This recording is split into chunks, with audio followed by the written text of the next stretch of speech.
Want to get to this. Outrage in Brazil after another knock to free speech. Brazil's ban on the social platform X now in full effect, expanding a global wave of social media censorship. Michael Schellenberger is currently in Brazil fighting the block. He joins us live now.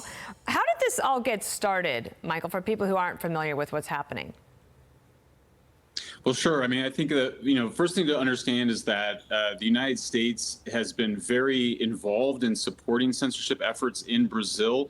More information on that's going to come out shortly. But it's striking. You have Brazil has banned X, which was the #1 source of independent news in Brazil. They froze Elon Musk's Starlink bank accounts. The Biden administration has said nothing about this. I mean, imagine if George Soros's bank accounts were frozen, we would be seeing a reaction. It's effectively a dictatorship by a Supreme Court justice and President Lula. I personally am under criminal investigation for things legal and accurate things I wrote because we did the Twitter Files Brazil exposing efforts to effectively ban and deperson politicians, independent journalists, not just from Twitter, now X, but from every social media platform.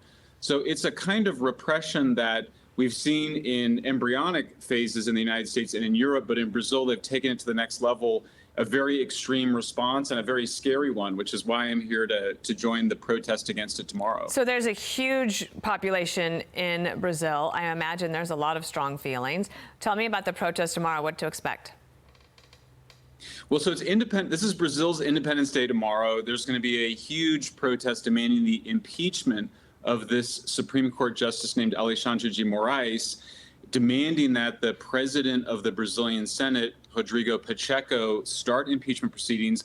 The number of senators supporting impeachment has been growing by the day.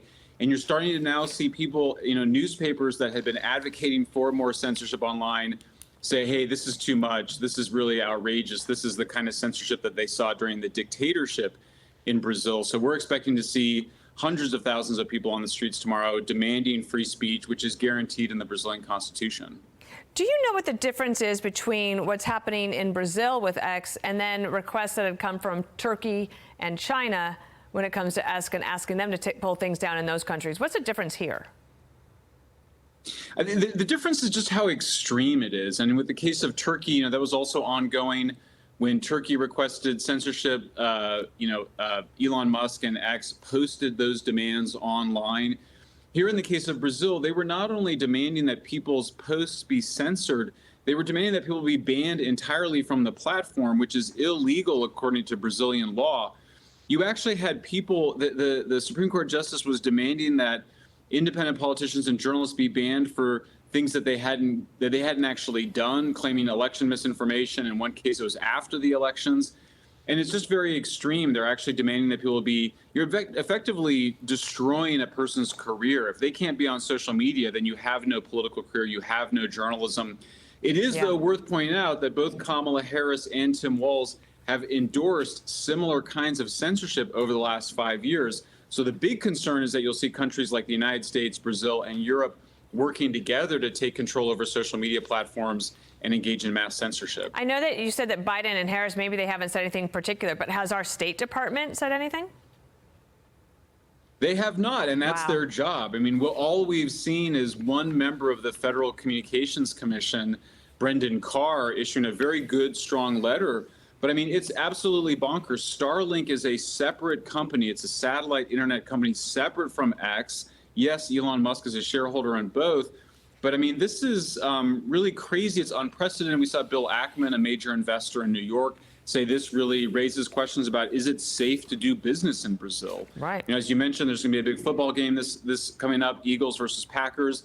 Those players won't be able to tweet. They won't be able to post on X. So it's a country that's becoming increasingly hostile both to free speech and to free markets. I was actually thinking about that football game and the X piece of it as well. Thank you. Stay safe as you go to the protest tomorrow. Thanks, Dana. I'm Steve Ducey. I'm Brian Kilmeade. And I'm Ainsley Earhart. And click here to subscribe to the Fox News YouTube page to catch our hottest interviews and most compelling analysis.